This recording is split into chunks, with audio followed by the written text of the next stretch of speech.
Live from parts unknown, you're listening to Simon Miller's Pro Wrestling Podcast, the only wrestling podcast on the planet, we think. Sit back, relax, prepare for positivity to run through your veins as Simon Miller gives you your weekly dose of powerful pro wrestling audio. It is Miller Time. Hello, and usually here is where I would say welcome to Simon Miller's Pro Wrestling Podcast, the only pro wrestling podcast on the planet, but I'm actually going to change the name, which sounds nuts, but I thought it's not a big deal. It's just I sat down the other day, and obviously you can now tune in to watch Wednesday's episode of the podcast, 1 p.m. GMT, over on my YouTube channel, youtube.com/The Miller Report Rules, and I kind of went to see what other people were doing, and the word podcast obviously has audio connotations. I'm not going to change the logo or anything like that, but just in case you saw it, and I'm going to update it in SoundCloud and iTunes and all of that, I'm just going to call it Simon Miller's Pro Wrestling Show. I think it makes much more sense, so that's what I'm doing. A little announcement, a little housekeeping there for you to start this week's second episode. We may have a few episodes this week as well. I realised next week my calendar's a bit crazy, so I'm going to pack loads in this week, and I'll slowly eke them out over the next few days. Thanks to everybody, as we mentioned on Wednesday, who did help get my YouTube channel to 50,000 subs. You will rock. And to everybody who supports the Patreon, patreon.com/Simon316. You've no idea how much that helps, especially at the moment, because it's rocking and raving. And because of that, we are able to get supporters of the Patreon on the podcast. And I'm very happy to say, all the way from the other side of the world, he has been on before. He comes back. It's my man Cody. Cody, how you doing today?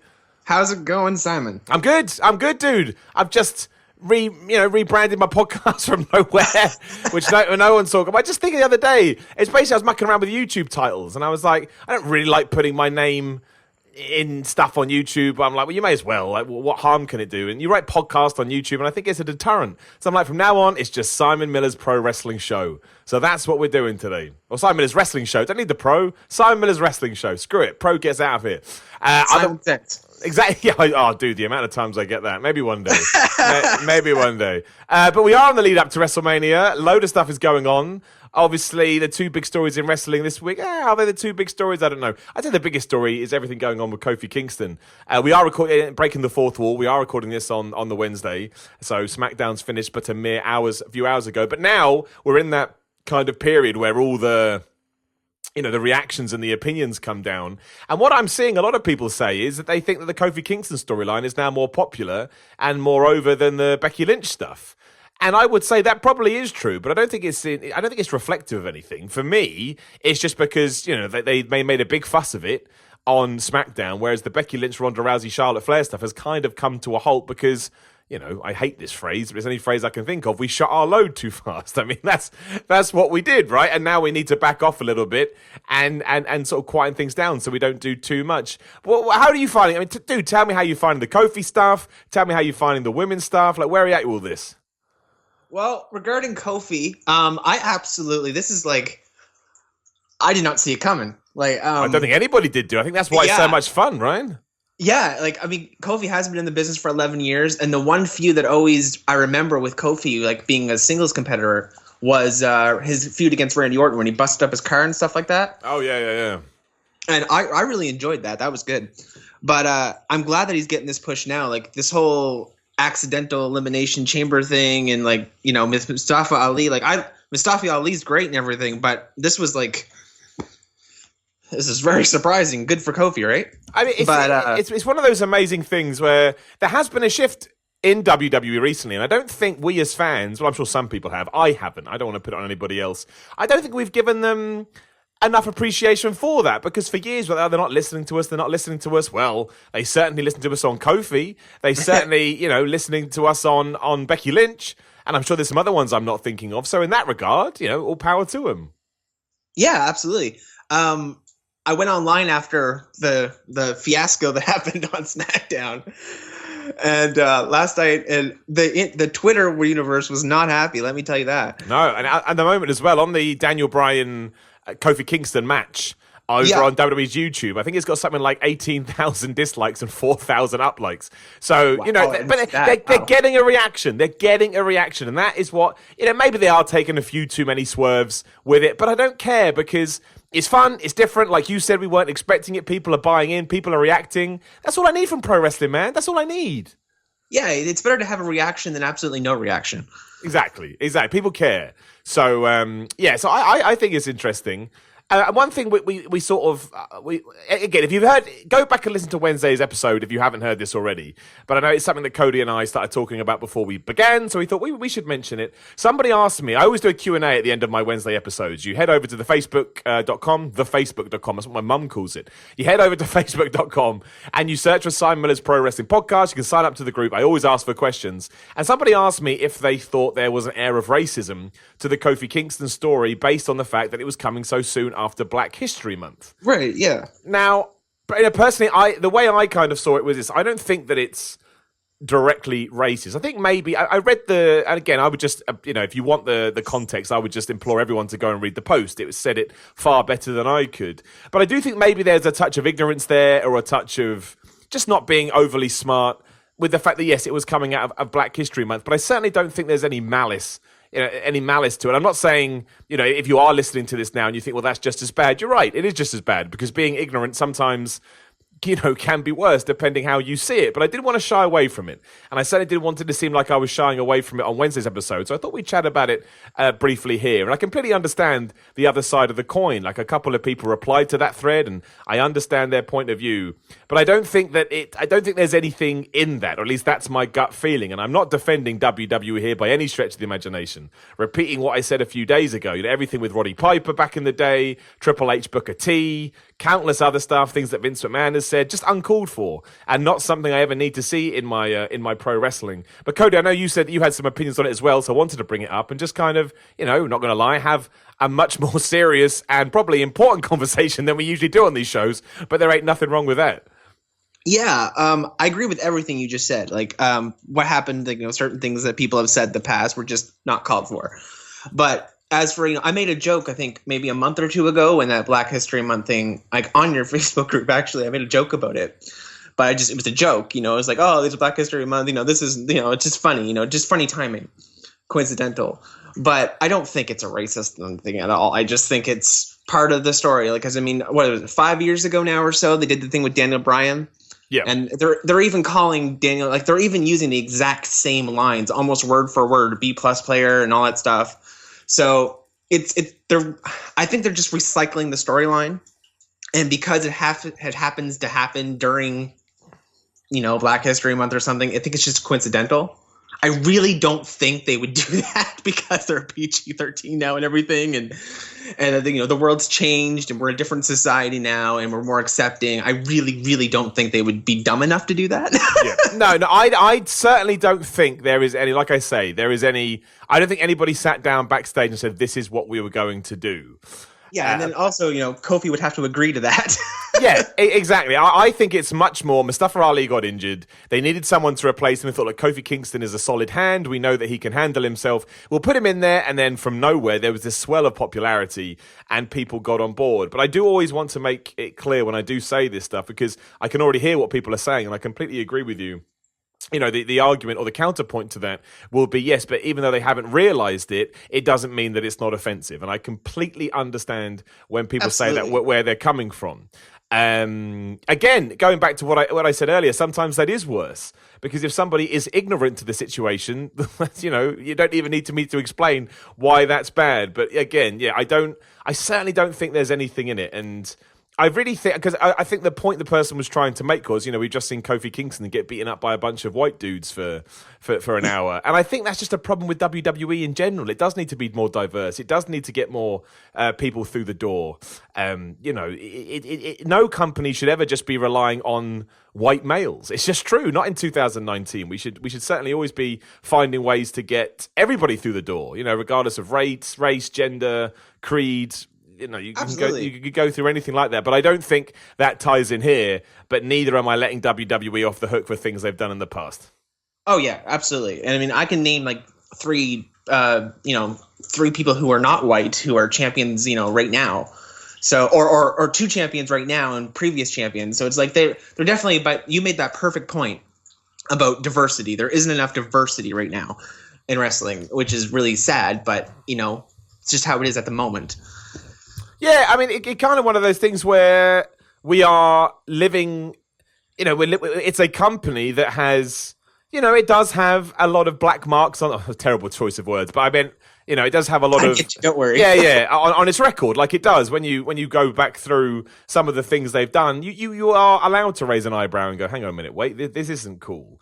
But I do think it's better now than it has been. Again, doesn't mean that it's perfect, but hopefully it's a sign of things to come, and hopefully everything with the women's evolution and getting them into the main event of WrestleMania, which I still hope for, can bleed down into into other ways. And again, maybe hopefully Kofi Kingston wins the world title. He certainly should do after everything he's been through. Oh my gosh! I mean, I can't imagine the reaction. I mean, the reaction last night on Twitter was pretty bad. I mean, I can only imagine if that doesn't happen at Mania.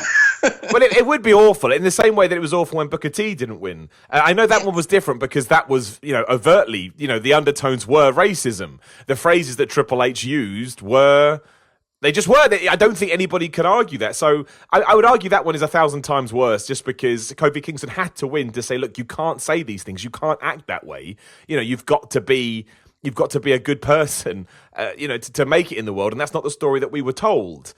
Here, I don't think there's any undertones whatsoever. I just want to make that clear. But I do, I do understand it's very, very poor timing by WWE. And again, just to make sure that everybody's voice is heard, I know there's so many people listening to this now going, oh, it's political correctness gone mad, and I can't believe you're talking about this. Well, that's not fair. Everybody deserves an opinion. Everybody deserves a platform. And I think the most important thing we can do as human beings, forgetting everything else, is making sure that we do tackle these big subjects and we do put our opinions out there in a morally proper and positive way, and hopefully get to the point where we're not only educating each other, but allowing other people to see our viewpoints. That's just going to help everyone. So right, absolutely, yeah.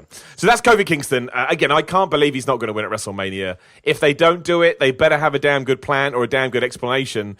Their get-out clause, of course, tying into the other thing I want to talk about, is obviously the women's main event for the Raw Women's Championship. Because, of course, if Kofi Kingston didn't win halfway through the show, but it ends with Becky Lynch winning, your average WWE fan's going to go, okay, that sucked, but at least. We've seen that happen many times before. But fill me in, dude. What do you think? Like I say, a lot of people feel like it's run out of steam, maybe overbooked a little bit. I personally thought Ronda Rousey was terrific on Raw. I like this new persona. But how have you found it, man? I mean, there's been a lot of, well, like I say, just twists and turns ever since we last spoke. Yeah, actually, last time we spoke, it was in the summer, and I was speculating or hoping that it would be Shayna versus Ronda at WrestleMania. And you did say that. Yeah, I remember that. Yeah. But I mean, it'd be a pretty cool idea, maybe in the future. But you guys were speculating Charlotte versus Ronda, and now we have Becky, Charlotte, and Ronda. But as for Ronda's character, I think she's great in the ring. I absolutely love watching her go. And her new heel persona, badass thing, whatever she's going on about, is pretty cool. Yeah. The only thing I kind of don't like is certain videos. Like, we'll talk about that. Yeah, talk about it, man. Go on, go nuts. Fill me in. What do you think about it? Well, I mean, I got a kick out of this, and I'm Canadian. And she was in Canada, in Toronto, I believe, and she was asking Canadians what we don't like, so that or what would be offensive for her to use. Was she? Yeah. There's a video online about it, and she was like, "What else do Canadians not like? Let me diss that too." It's like you're asking your audience for ammo. Yeah, what kind of what feedback did she get? I mean, what did people say? Oh, people were just cheering. Oh, right. She was in a car. She was driving down, and people were. And someone tried to get her autograph, and she's like, "I'm not." And then she said something along the lines of I'm not allowed to like you right now," or something. Like she was breaking that, because she's a heel, right? So she's not allowed to like people right now. And then she's like, "Oh yeah, Canadians love poutine. I'm gonna diss that too." And I was like, "What are you going on about?" Like, as a Canadian, I was laughing my ass off. I think that kind of sums up how I feel about this whole angle. Like, I don't mind it at all. I think I've made it quite clear that if people are responding and reacting, I don't really worry about the long term of WWE anymore, because who knows? Again, everything was doom and gloom a couple of years ago, and then WWE signed 2 billion TV contracts. So I've kind of taught myself, just live in the moment and see where it goes. But I will say, when it comes to angles when you break the fourth wall or kayfabe, I much prefer when it's presented to me like the way that AJ Styles and Randy Orton did it, where it's just thrown into the ether and you either do it or you either get it or you don't, as opposed to the Ronda Rousey way of Michael Cole saying, Ronda Rousey's gone rogue. It's like, well, no, you should know that she's gone rogue, because that way you are telling me that there is a script and she's gone off the script. Whereas, Randy Orton making TNA references, well, again, that's insider baseball. It's the term I keep using, but it's the best one. But, again, it's that classic thing. Once all the walls started to tumble down, then there is no fourth wall. It's just a big open space. And I think maybe they went too far with that with Ronda, but they have pulled back massively. Well, at least I thought they pulled back massively on Raw. I know that the point was, they're trying to get across this idea that she was able to beat Dana Brooke so quickly because she's a shoot fighter. And she's got... But I don't think that was overly done. I think, again, there were hints that was the case, but it wasn't like smacked into my face or anything like that. Yeah, I mean, like her character on Raw is pretty interesting, and I'm not gonna I'm actually a little bit more interested now that she's gone heel. I agree. Yeah, the way she's acting. Becky, and as you said earlier, it's kind of the feud's kind of calmed down a bit, and you're right. You're completely right with that. This week on SmackDown, for instance, when Kevin Owens was in between them, or in between Becky and Charlotte, I was just and then they started fighting a bit, and I was like, yeah, I'm enjoying this, but it's definitely cooled down. I think it had to as well. They did so much in short space of time, and they pulled the trigger so early on. I remember there still being 8 weeks to go. And I was, not 8, maybe 5 or 6. I remember thinking, what else are we possibly going to do? And that's when all the kayfabe stuff came into it, and that kind of lasted a couple of weeks. But the modern wrestling fan moves on so quickly. I mean, that's why we've shifted from Becky to Kofi, because that's the new sparkly toy, right? That's Malibu Stacy with a hat on. And Malibu Stacy, I mean, that is what we as wrestling fans do. There's nothing wrong with that. It's very different to how wrestling fans used to be, and that's cool. I got no problem with it whatsoever, and I'm sure the counterpoint again to that would be, well, it's the way they're all booked. But I think sometimes you just got to go with it. Like I said earlier, you just got to take it as it goes, judge each show on its own merit, and the next week, look at Drew McIntyre, right? Drew McIntyre was part of that awful group but 2 weeks ago, and now to me he's the best heel in the company. He comes across using their words, not mine, he comes across like a Scottish psychopath, and he seems a bit deranged, and he kicks people's asses, and, even though you can debate the merits of having him beat Seth Rollins, we're still sat here on, the 20th of March, whatever date it is today, and he has beaten all 3 members of the Shield in one way or another, which is what he said he's going to do. So he's backing himself up. It's not a Bray Wyatt situation, it's not Boy Who Cried Wolf. And I'm all right with that, man. I like the fact that we've managed to shift this around so quick. Oh, yeah, for sure. I guess we're talking about Drew now. Do you mind if I mention some things? Dude, you can talk about whatever the hell you want, my friend. This is your time. Okay. Well, Drew McIntyre, I remember when he was the chosen one by Vince McMahon when he came in. Oh, yeah. It's hilarious to go look at him now as well. He looks so young. Young. Yeah, he was so young. He was teaming up with Jinder Mahal and whatchamacallit? Oh my God, what's his red hair guy? Sheamus? Oh my God. No, red hair guy. Heath Slater. Heath Slater. Heath Slater, yes, Heath Slater. My goodness, I was gonna say he's got kids. he does have kids, man.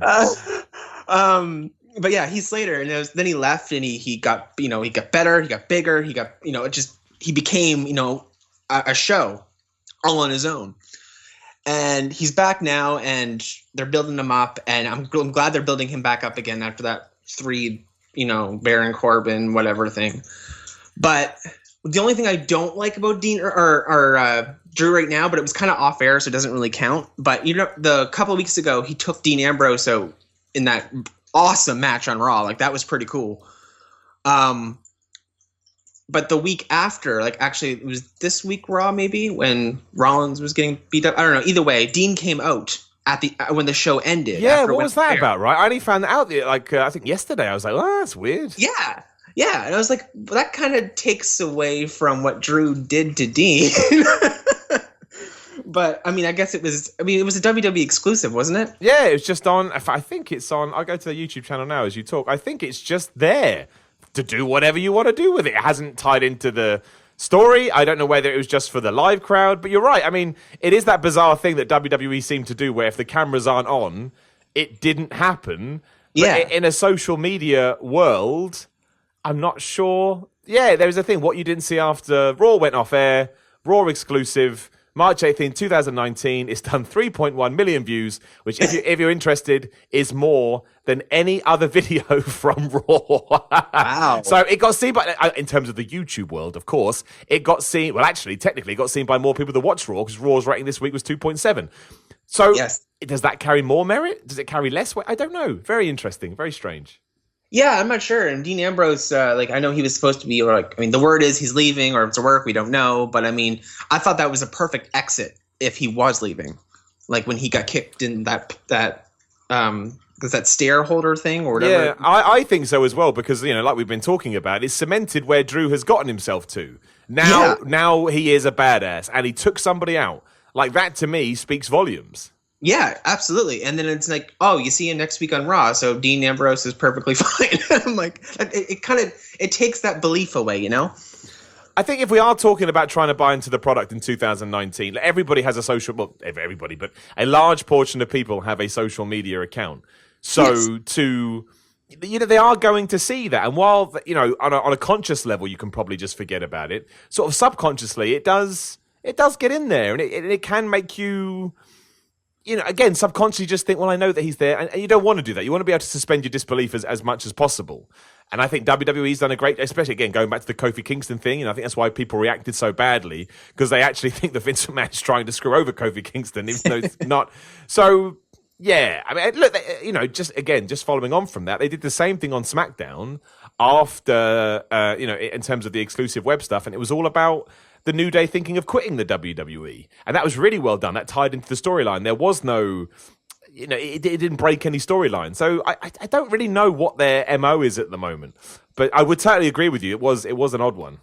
Yeah. But as for Drew McIntyre, though, himself, I really hope they give him a world title after Mania. I so hope they do. Because I don't care if it's Universal. I don't care if it's a WWE champion. I don't care which direction he goes, SmackDown or Raw, because of the shakeup. But my word, he is so good. It's going to be interesting post-WrestleMania, because I don't know. In fact, while I've got you on, and while we're not going to talk before WrestleMania, I don't know what they're going to do at WrestleMania, because, it is going to be, Roman Reigns versus Drew McIntyre. It hasn't officially been put on the card, but, of course, if they don't, what on earth has happened? Who wins that match? Because you can't have Roman Reigns lose. I think that would be crazy. Like, regardless of what anybody thinks about Roman Reigns and what's happened, having a disease like that and getting over it is more important than anything they can do in pro wrestling. My gosh. So, but at the same time, if you want to, if you want to capitalize on it, I hate that word because that's not what I mean, but you can't have this amazing comeback where people have all this good shit and then just have him lose, especially not because on Raw we saw him get his head kicked in and get a concussion. But by that same token, to build Drew McIntyre up to the point he feels like a credible threat to Roman Reigns and then just have him lose, I kind of feel like it puts you in a bad position post-Mania. Because then I don't know where that leaves Drew McIntyre. And hopefully Seth Rollins wins and he's going to need opponents. It could even be Roman Reigns, depending on what they want to do. But, how do you see that going? Because I don't know how I would book that. I would probably err towards Roman just because he's a bigger deal in the company. But that doesn't mean it's the right thing to do. I have a safe, possible 2 suggestions. But, I don't know. So WWE just does whatever they want. But my first thing would be Roman Reigns versus Drew, of course. The ending would be Roman winning, but then Drew going absolutely psycho and beating the living hell out of him. That works. That works. It's good balance. Yeah, that way Reigns, still gets that victory, but then because they could still they keep mentioning what he went through, right, and how he's not the same and how he's not as strong as he used to be. So they could kind of still use that angle. And Drew would just completely annihilate him. And then they kind of build that up until maybe the next pay-per-view. I don't know. And that would be Roman's next kind of official feud, right? Or we could have Drew or the match ends in a DQ where Reigns still wins by DQ, but then we have, again, Drew McIntyre going off crazy. So that's the only other 2 little options I can see that where it would be safe and build up both guys. I actually think you could get away with a DQ on that match because it's going to be slapped in the middle of the card. It could even. I don't think it would open the show, but it certainly could open the show. So I actually think, you probably get away with that, to be fair. I don't. It may annoy some people, but I ultimately think, I don't mean this in a bad way, but it's a nothing match, right? It doesn't really matter what you do on it. It's still Roman Reigns and Drew McIntyre. So why not? Why not? As long as it's the only match that they did that on, I think that's a great way to get out of it. And then, hopefully Drew gets the right. And I do think it's a big deal being in the ring with Roman Reigns at WrestleMania. He's headlined the last 4. Obviously, he did lose last year to Brock Lesnar, but at the same time, he's beat The Undertaker, he beat Triple H, and obviously he was involved in the craziness with Seth Rollins and Brock Lesnar a few years ago. In fact, I kind of see WrestleMania 35 in the same way that I see WrestleMania 31. I remember before 31, everybody was down on it and saying, this is crap, this is rubbish, I'm not looking forward to it. And by and large, I think when it was done, most people were like, oh, that was great. Especially, sometimes you can get away with a mediocre card if the ending is amazing, as it was, then that will be fine. And I think there is enough good on paper that 35 could do the same thing. Was that the Mania was 31 the Mania that had the triple threat of Sasha, Becky, and Charlotte? That's a great question, dude. I will tell you. I don't know if that was 31 or 32, but I absolutely love that triple threat match. That stole the show. 31 was, as I look for it, Kalisto defeated Ryback. Team Total Divas defeated Team Bad. Oh, God. The Usos beat the Dudley Boys. Zack Ryder beat Dolph Ziggler to win the IC, and so on and so forth to beat the IC Championship. Chris Jericho defeated AJ Styles. League of Nations defeated the New Day. Is this 31? That's 32. I was going to say, that's not 31. Stupid Wikipedia. Hang on. I was going to say, I was there. I know this one. Right, 31. Much better. My gosh, no, it's not that one. That was Tyson Kidd and Cesaro defeated Los Matadores, the New Day, and the Usos. Big Show won the Andre the Giant Battle Royal. Daniel Bryan beat Bad News Barrett, Dean Ambrose, Dolph Ziggler, Stardust, Luke Harper, and R-Truth. Randy Orton defeated Seth Rollins. Triple H defeated Sting. AJ Lee and Paige defeated the Bella Twins. John Cena defeated Rusev. The Undertaker beat Bray Wyatt, and obviously Seth Rollins won the main event. That was the one where he cashed in. That's right. That's the one that everybody was like, right. and then they loved it. The triple threat, I think, must have been on 32. Yes, Charlotte defeated Becky Lynch and Sasha Banks by submission for the WWE Women's Championship. Yeah, that was 32. I think that match stole the show personally, but I loved it, dude. I tell you, man, I still think Charlotte versus Asuka from last year. I know that it sucked what happened to Asuka afterwards, and that we'll take all that and throw it away. I think the match itself was awesome, and that was the first time, I kind of knew anyway, but that was the first time I really kind of sat up and went, oh my gosh, wait, Charlotte's brilliant. Like, Charlotte she's not just a good women's wrestler, she is a good wrestler, full stop. Like, we should get rid of that word entirely, because, she could probably go toe-to-toe with any of them, really. I think she's great. Oh, love or hate Charlotte Flair, she is the whole damn package. Oh yeah, that's why I didn't understand why everyone. I don't want her in the main event of WrestleMania. Low key, I was like, I do, because I think it will make the match better. I absolutely want her in the main event. I just don't want her to win. No, I don't think she needs to win. You're right. I think she's been a big enough asshole that I kind of still want her to lose. Although, as I say all the time, and I know people always say, Miller, don't say these things. I can't help it. If she did win, or Ronda Rousey win, I would love it just to see the internet reaction. Now, this is a whole other thing that's happening in the world of wrestling now, where some people will get so mad, and some people will blow up to a certain degree. And honestly, from the bottom of my heart, bless those people. You make wrestling so much more fun, and as long as it's like, you're not letting it ruin your life, but that's become part of the entertainment for me. So how bad is that? Sometimes I do want WWE to troll the audience just so I can go online and go, here we go. That's not good. I shouldn't want to do that, but I do. It cracks me up. No, yeah, it's like that. Here we go, like the Joker line from the Batman, right? It is, and exactly like that. And yeah, some people are never going to be pleased, so you're always going to get it in some degree. But no, I mean Becky Lynch should win, I think. But again, I'm not adverse to the contrary. I'm really not. I don't think Ronda will take the pin though. That's the big question, isn't it? I think that's kind of what makes it interesting too. I mean, I would be inclined to agree with you. I mean, they are building, right? Yeah, well, they are building her up to be like a total asshole. Like, she just pissed off everybody. She's so tired of this and everything. So, and there's also, she's possibly leaving after Mania to, do stuff and, personal stuff for her. So, I mean, they could. I don't know. We'll see. But I would imagine they would, just because that's why Charlotte didn't get beaten at Fastlane, right? She never got pinned. She didn't get submitted. And it's to try and keep her as protected as possible, because she'll take the pin at WrestleMania. Or the submission, I would guess. The submission. So I'm cool with that. And if Ronda hangs around, great. If she goes, great. I've had a good time with her being there. I'm all right. I think as long as Becky Lynch wins, I think there's 1,000 ways they could go and everyone's going to be happy. Oh yeah, I mean she's held the title now for a full year, right? She won She it. beat Bliss, pretty much. right? Yeah, pretty much a month after WrestleMania, or a couple of months. Yeah, so she pretty much, man, which is crazy, right? I mean, that doesn't hurt that belt at all. She beat my girl. Yeah, she did, dude. She did. Who right now is just hosting talk shows.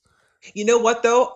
On the talk shows have been a little dull. I'll give her that. But I mean, I'm biased because I love her. Yeah, of course. But as for her hosting Mania, I think that's just the perfect place for her to be right now because there's no really place for any other female star to really start something right now. Yeah. So I think just have her do the Mania thing, and then as long as she's cleared still to wrestle, start a good feud with maybe Nikki Cross afterwards, or when Ember Moon comes back, or just I build her up again to that title picture. Or I think she'll go over to SmackDown and win the title over there. I think a shift would be really good. I mean, I am so sick of chat shows because I just kind of feel like they're being using as a get out clause now and they don't have any other creative ideas, and I think they've become redundant. I really do. Oh, and the same goes for Kevin Owens. Like as soon as on this week's SmackDown we went, it's the Kevin Owens show. I was like, are you kidding me? We brought back Kevin Owens so we could do a Kevin Owens show. And I honestly, and this is why I completely agree with you about Alexa Bliss being the host and not trying to shoehorn her into anything, because that's basically what's happened to Kevin Owens. We brought him back too quickly because of the Kofi Kingston stuff. Okay, I get it, but there are other options. And now even he is tweeting out he doesn't even know he's going to be on the WrestleMania card when... Again, we never know how much we can believe with the internet, but it did certainly seem like he was meant to be Daniel Bryan versus Kevin Owens in the World Championship match at WrestleMania. Things change, and that's great. I want the WWE to be organic and all those stupid words, but I certainly don't want... I can't believe that we're 3 weeks, 4 weeks, whatever it is, back into a Kevin Owens return, and all we have from him is doing the Kevin Owens show, and he has no WrestleMania match. It's preposterous, and that's why, my gosh, don't bring Sami Zayn back either. Hold Sami Zayn. Imagine Sami Zayn and Kevin Owens had come back on the Raw and SmackDown after WrestleMania. Been so much better, and it would have felt fresh and exciting and original. Yeah, no, I agree. When Kevin Owens came back for Fastlane, I was like, what is going on here? Like, I know there was a lot of speculation about him coming after Mania, and I was like, yeah, I'm cool with that. I mean, between you and me, I wasn't a huge Owens fan. However, like his character, but his in-ring ability, oh my God, like his matches with Sammy in NXT and other matches he's had, like he is an amazing wrestler, and I'm happy they gave him the stunner. But his timing was just come back after Mania, if only after Mania. Like there's too many bodies right now in the kitchen, and it just made things worse. They did. I mean, it really did. It's perplexing, but you know, I guess that's just WWE for you. We'll see. I dread that he's going to be in the Andre the Giant Memorial Battle Royal, and that's all we're going to do with him. It's just, I just find it crazy, and I'm not a massive fan of his face turn either. I was talking about this in the podcast on Wednesday. I much prefer when a guy goes from heel to face or face to heel. He's the same person, much like Daniel Bryan to a certain extent, although he's turned it up. They're the same person, but their intentions and their beliefs are different. And that's why The Miz, I thought, I noticed some sort of criticism for The Miz on SmackDown. I thought he did quite well. But The Miz is still The Miz. Like when the crowd, I'm repeating myself, but when the crowd was chanting, "You deserve it," he went, "You're damn right I do," because he's The Miz. He's still arrogant. He's still got an ego. But now he's almost the lesser of two evils. And you can become a face by being the lesser of two evils. There's nothing wrong with that. So I much prefer it when they do that. Kevin Owens feels like he's come back and he's a nice guy and he's buddy with Kofi Kingston and blah, blah, blah. And it's just, that to me always feels really awkward. It's like when Naomi went heel years ago and all of a sudden she was like, "I'm a mean guy." Like, no, this doesn't work. You can't just shift like that. It's not believable. Yeah, I mean, kind of the same thing can be said. I mean, it's more believable with the Triple H and Batista storyline a little bit, but Triple H is kind of heel-ish. Oh, dude, don't even get me started on the McMahon like right family. Now, now with this character. Yeah, you're right. He is, because I think if you actually listen to what's being said, yes, he is. He's the bad guy. Absolutely. But Batista attacking a 70-year-old man and everything, and how he's acting makes him a heel. Yeah. So in a sense, it's like Triple H is kind of the face in this situation, I think. Because Triple H treated Batista technically all this bad behind the scenes, but we didn't see that. But then to beat up a 70-year-old man is like, I think you're right. Again, I think it's, while Batista may be justified, you don't beat up a 70-year-old man. That's basically what it breaks down to. Yeah, I was actually. I'm gonna give a shout out to my friend Ryan there, because he's been new to wrestling since last Mania. He came in at last Mania, and he's been learning, everything that the heel, the face, and everything, and it's been confusing, right? Because you made a good point on that. I forget which video it was, maybe your kayfabe video, but it's so difficult and confusing for new fans or casual fans, like to do the heel face, it's just impossible. Impossible. I said to him as a joke, I was like, well, don't go watch Big Show's career. I mean, right? Where do you end up? Yeah, it's like, but our hardcore fans, like, who watch it, religiously all the time, know what's going on and understand the heel face thing. But new fans are like, what is going on? Absolutely, dude. It's how could you keep without knowing the sort of delicacies of delicacies is the wrong word, the intricacies of pro wrestling? How could you keep up with it? How could you keep up with Mojo Rawley just disappearing from TV? How could you keep up with someone? What do you do? How do you do it? Because you don't know how wrestling. We know how wrestling works, right? So it's fine. But if you don't, baffling. Yeah. Could we touch on the tag division for the women's? You absolutely can, dude. Go nuts, because that's an interesting match to say the least, right? It's very weird. You were mentioning like possibly 4 to 5 opponents, and I was like, that's a bit too much in my opinion. I mean, I'd be kind of okay with the 4, but I think it should just stick to a triple threat or under, or just keep it 1-on-1. Because I know it's Mania, everybody, they're getting everybody on that card, but I personally, think that the Iconics are next in line to win it. And if they're not going to win it, they're going to win it soon, because as annoying as they are, and hell has frozen over, because now I'm cheering for the Iconics. And I couldn't stand them. I couldn't stand them for the longest time. But that's because they didn't have a place. There was no place for them. They just came out, interrupted things, and were annoying. Now that they're a tag division, they are the most in sync tag team that's available on WWE. They go off each other. They're always like just doing everything that they can do, and they're always just they have good in wrestling chemistry. They're actually not bad. Peyton Royce is actually really, really good in the ring. I've watched her on NXT, and I just really want to get them to tag titles, because they would be such a heel group, and so many people would be pissed off, and so many people want to tune in because they don't want them to have the titles. Yeah. What do you think? What do you think of the Iconics? I mean, the Iconics are an interesting one, because they are obviously really, really, really, really, really annoying.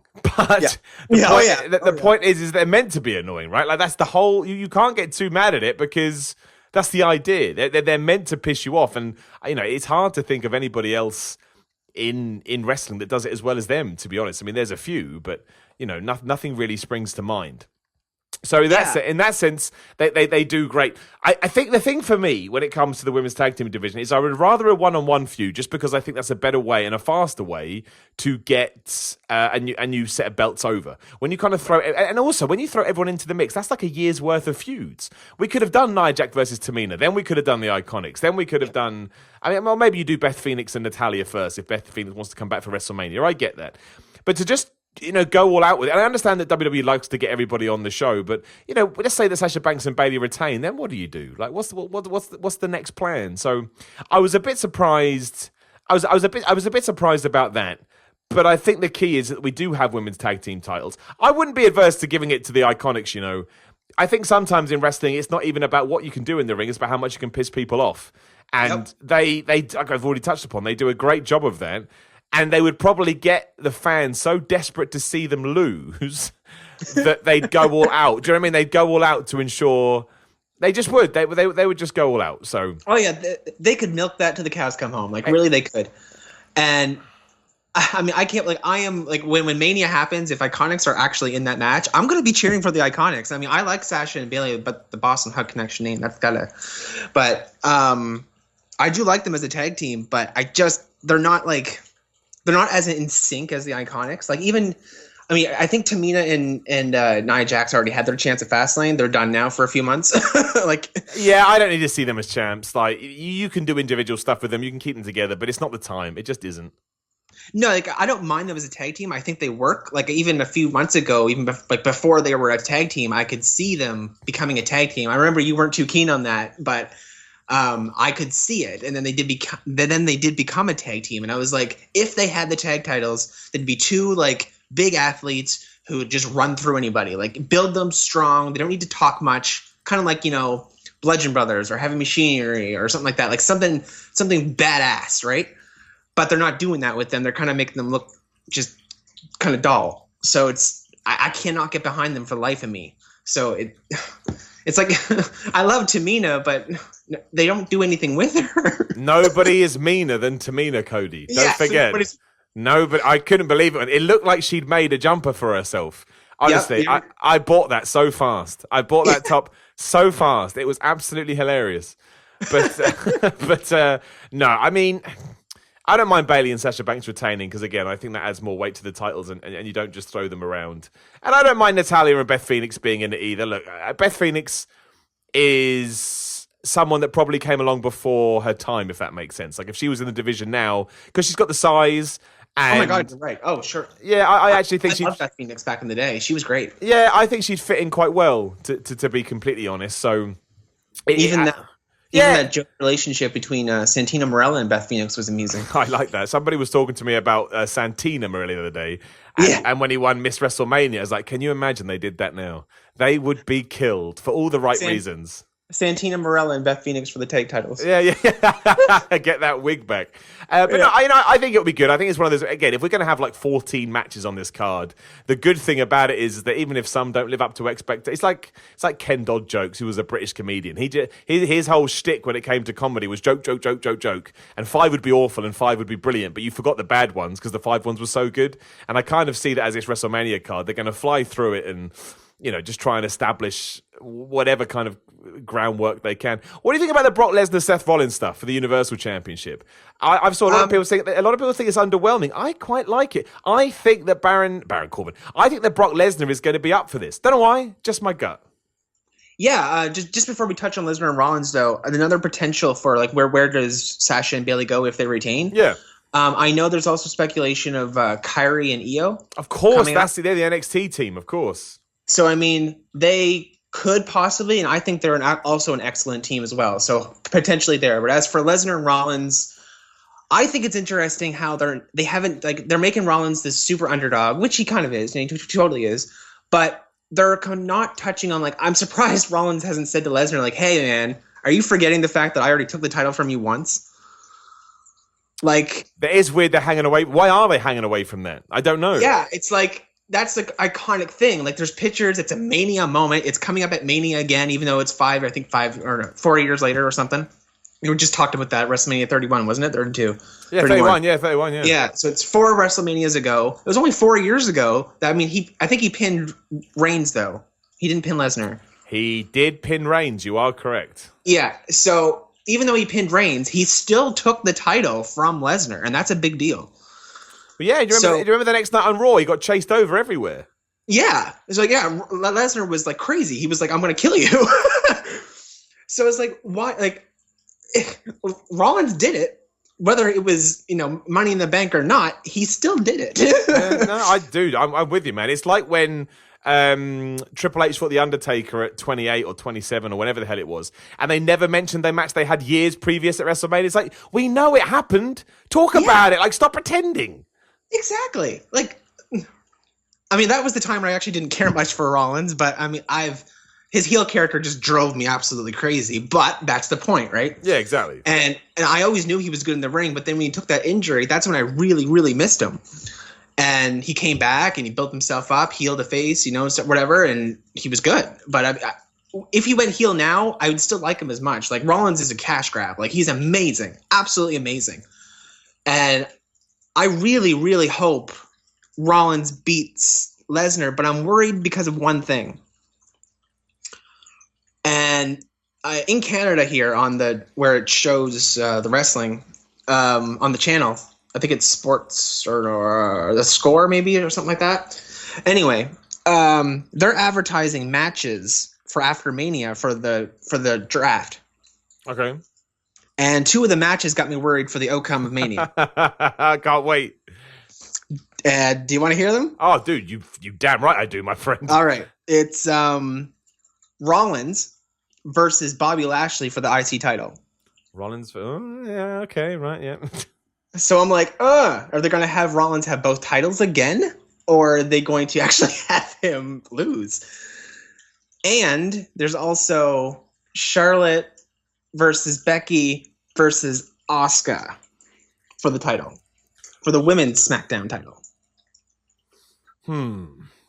So this, I mean, obviously it could just be, false advertisement that I haven't gotten around to it. But every single week for the past 3 or 4 weeks, every time Raw and SmackDown are on, they air those consistently back to back to back. And I'm like, I don't want them to lose. I mean, I guess you have to advertise something, right? You can't. Yeah. It's really hard. This is why I think WWE, I think it's where it gets difficult, because you have to advertise something. You can't just not. You have to plan, but you can't just pretend nothing's happening post-Mania. But at the same time, you don't want to give away what you're doing. So you kind of have to book on the situation you have now, even though you know it's going to change. So I go on, man. Oh, the card is always subject to change. Sorry, go ahead. Yeah, I was going to say, so I think in that sense, I think they're probably just two matches that sounded good on paper. So they're like, okay, well, we'll just go with this for now. But look, I do think Roman Reigns being back in the picture presents a potential swerve, depending on what WWE wants to do. Maybe they do want to go back to the well and go, because that was, Seth Rollins was never going to be in this position anyway. I doubt very much. I mean, I could be wrong, but that's what my gut always told me. So maybe they do push him down into the Intercontinental Championship. I mean, I hope they don't. I think it'd be a really bad idea. But there is no way to know. There is no way to know. Yeah, I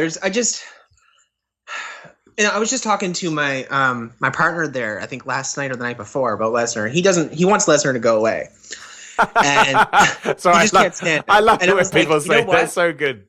Yeah, and I was like, you know what? I get that from a certain point, but I love watching Lesnar fight. Like, I love his match. I love watching him go. Like, yeah, me too. But as for a Universal title holder, like if he was any other feud, like, he mentioned Finn Balor, he mentioned AJ Styles, like all these different guys. I loved every single match. But if you take the title off of Lesnar, I'll love him. I want that title on Raw so bad. And I was happy when it was on Reigns, and then that awful thing happened to him. But I think that's one of the main reasons Raw is suffering in ratings, is because of that Universal title. Like when it's on, you look at it and you're like, oh my God, that title, it's on, it's back. You get excited. And then it's gone again, and you're like, oh, it's back to the same old thing for 3 or 4 weeks. Yeah. So I don't know what they're doing with that. Like, I'm not a creative genius when it comes to this stuff. Obviously, Vince McMahon knows what he's. I mean, that's debatable sometimes, but for the most part, he is a creative genius. He built the WWE. He's brought it this far. I mean, he has a team, but still. So on some level, he might know what he's. I mean, I guess he knows what he's doing. Maybe with this, I don't know. But ratings don't lie. No, you're right. You're right. I mean, I like Brock Lesnar. But the Universal Championship needs to be back on the TV, because you need to have like an overarching goal for people to strive for. And I don't mind Lesnar's deal. I don't mind him coming and going. I didn't even mind the title reign the first time he had it, but everything runs its course.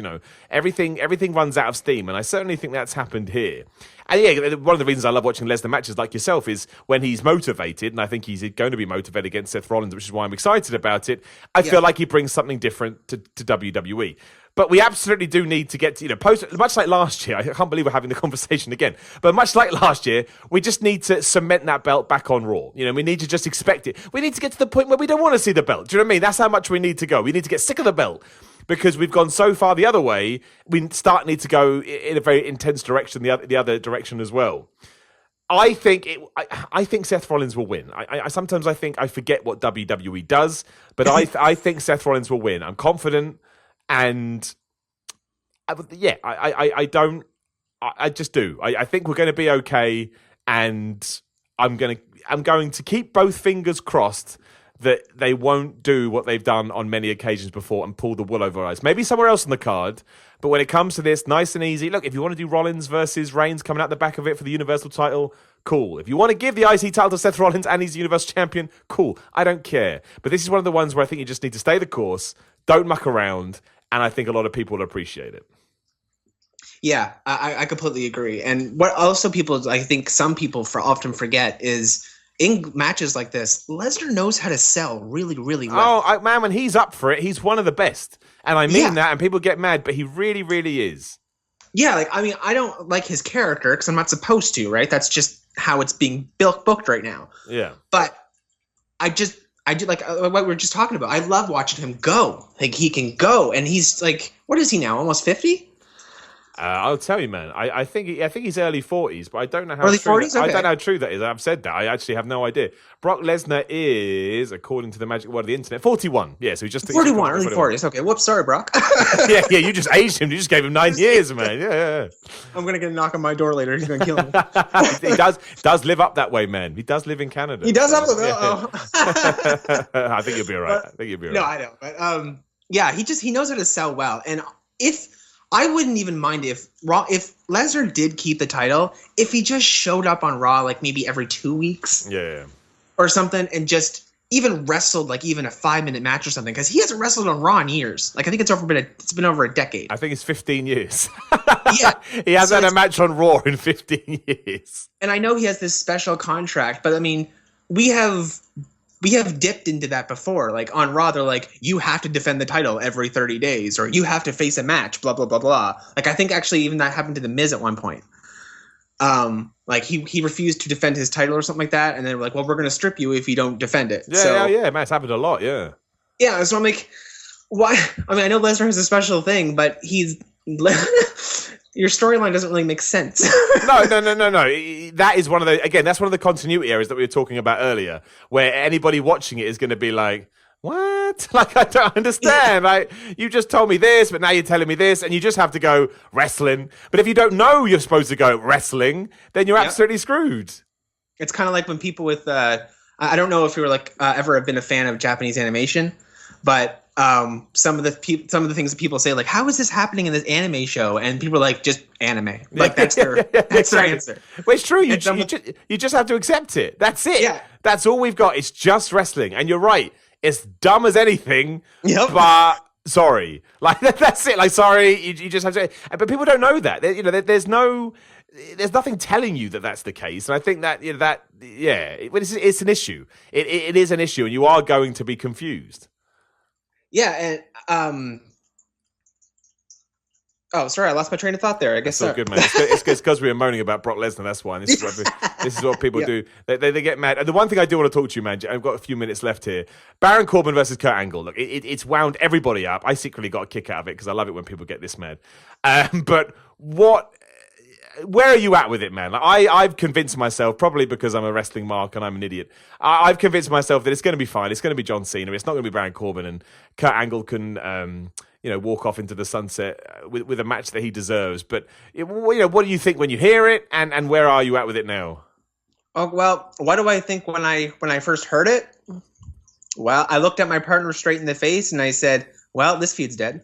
You're not alone, man. That's the exact words that came out of my mouth. But I was still going to watch it because I want to see Kurt Angle's retirement match because it's Kurt freaking Angle. Yeah, exactly. Yeah. But as for Baron, like now it's saying that this isn't a swerve, and the swerve is that Baron Corbin is going to be facing Kurt Angle. But I'm with you. I really, really, really want to see John Cena do that, like that ruthless aggression thing. Like I wanted him. That would just be the perfect icing on the cake, because that's how it began and that's how it would end. So it'd be just perfect. I don't care who wins either. I mean, actually, I would rather Kurt Angle win, because John Cena's at that point where he can just lose, right? It doesn't matter. Yeah, it's irrelevant, yeah.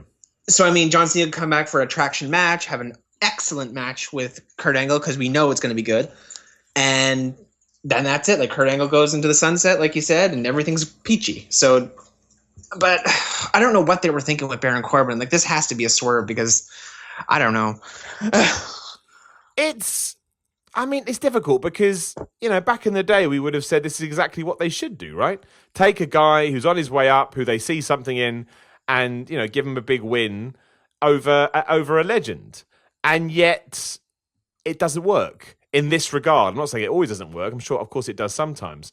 But, in that regard, a lot of people would have sort of almost demanded this a few years ago. But it's just the fact they don't like Baron Corbin. I would have been that person a few years ago, because or two, maybe before Baron Corbin, I think, turned into the Constable and whatever. When he won the Money in the Bank, but he didn't really use it. When he won the U.S. champion, and when he was in NXT, I was a fan of Corbin. I was this guy's an absolute dick. He has a lot of potential. Use him. And then they just started he won the Money in the Bank, but then he lost it, I think. And then, or he didn't, What happened with that Money in the Bank thing? He lost it, or he didn't cash in properly? Dude, I don't know with Money in the Bank anymore. I don't understand. Last year, Braun Strowman I don't know what's going on with Money in the Bank. Either way, they didn't use it properly. And the U.S. Championship he had, well, I mean, the U.S. is cursed, I think, but the U.S. Championship is cursed, I think, but that's my opinion. But I was a huge fan of Corbin. Like, he is excellent in the ring. Like, I love that. And to this freaking day, nobody has kicked out of the end of days. No, you're right. No, they protected that move, man. You're 100% correct. So that's one thing you have to respect, because when that move hits, I know the match is ended. Yeah. And the day that someone kicks out, like, I would like, wow, they actually just ruined that. Like, that's a streak. So I hope they keep that, kind of like Kenny Omega with the Fallen Angel kind of thing. Like, I want that to stay. I hope so, man, because everyone loves the what do you call it, the one-winged angel, because people don't kick out of it, right? It's as simple as that. And if you don't, it's the easiest thing to buy into. I like that move because it does exactly what it says it's going to do. That's it. Nice and simple. Plus it looks vicious. That's a whole other thing, right? Is that people say that, everyone kicks out of everybody's finishes these days. And you're right, why are they even called finishes anymore? They should just be called moves that people do to each other. But it's funny. I think we'll have to talk about this another time. But that's a problem with the commentary in general, right? Is that they should be playing up to that. He's got this move nobody kicks out of, and yet no one's talking about it. Yeah, and before we end here, I just want to make this point. Remember a few weeks ago, or I guess in early January, late January, when they were doing those NXT call-up ads that had Lacey Evans, EC3, Nikki, Heavy Machinery all come into NXT. Yeah. And things are going to be different. Things are going to be spiced up. Well, they've all come in and look at them now. Oh, dude, don't the EC3 thing. I can't. I don't get it. Someone tell me. I thought he was tailor-made for that company. Me too. And now. Dude, I don't know. I don't understand it. Like, my big thing with it is, if you're not going to do anything with him, leave him down in NXT. Especially now with Ciampa gone and them going through somewhat of a shift. He could have easily slotted into something there, but no. Instead, he's just on main event losing to Tyler Breeze. It is a shame that happened. What happened to Ciampa? Yeah, I mean, it sucks, man. There's no two ways about it. But that's wrestling, isn't it? Wrestling can be the most horrible thing in the world, as I unfortunately know. But yeah, what do you do? I won't lie, I have grown to like the Lacey Evans thing a little bit more, but only because I read on Reddit, I said this on Wednesday, that someone said she's quite clearly a ghost. And yes. Ever since I've heard that, she's a ghost that's been stuck in the 1950s. That was actually pretty good. I laughed at that on your podcast. Or Ups and Downs, whatever it was. But ever since I've heard that, I'm like, I quite like it. I laughed at that. I was like, you know what? That actually makes sense. I'd say, man, when the internet's good, the internet is good. It cracked me up. That did. That was. And I mean, Lacey Evans. Sorry, not Lacey Evans. Nikki Cross. She hasn't appeared. Haven't seen anything to do with her. There was some exclusive video that appeared on WWE, I think, last night. Oh, is this with her shouting at the Mania sign or something? Yeah, I think she's going to do something silly at Mania, but maybe even interfere in the Asuka Fatal 4. No, she should be in the Asuka Fatal 4-way. That's the thing I don't get. Why isn't she in it? Oh well. That's wrestling for you. What can you do? You can never predict it, but hey ho, we'll watch it all the time anyway because we love it, right? Yep, and I think there's one match that's going to steal the show that has not been announced yet. Give it to me, man. This I like it. End it big, my friend. End it big. I'm going to bring it big and big. It hasn't been.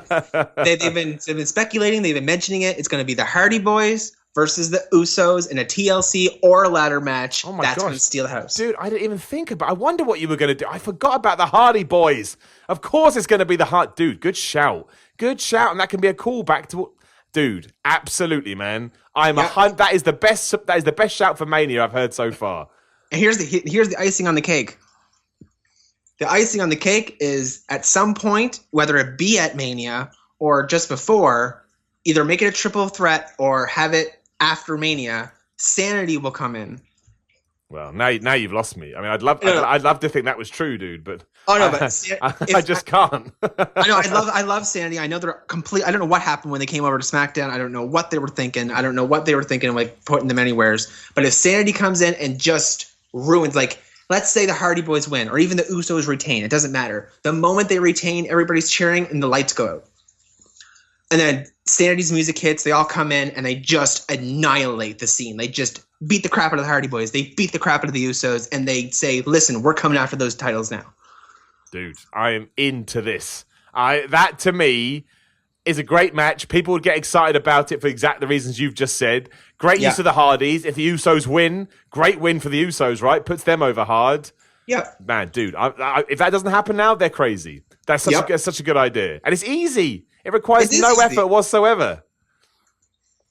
Well, sometimes the simplest thing is the easiest. yeah, that's why it doesn't happen. We got to overbook this stuff. Well, dude, I hope you're right, my friend, and I will certainly shout you out if you are. Amazingly, we have somehow gone through an hour. Always blows my mind how quickly we do that, especially when I know. See, sometimes it just rolls off the tongue. But dude, look, we'll have to get you back on around about sort of.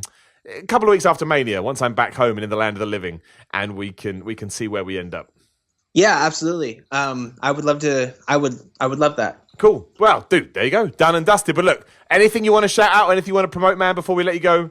Yes, I'm actually starting my new podcast in a few weeks, wrestling podcast, and it's the only thing I have right now is the Twitter, which is Lotus Moon Productions, LOTUSMOONPROD. At Twitter, there's not much on there yet, but I have a Patreon started, I have a YouTube account getting started, and I'm going to be up and doing things in the next few weeks. There we go. So keep an eye on that, and as Cody and I discussed before the show, I'm going to try and get involved with that a little bit too. Yes, please.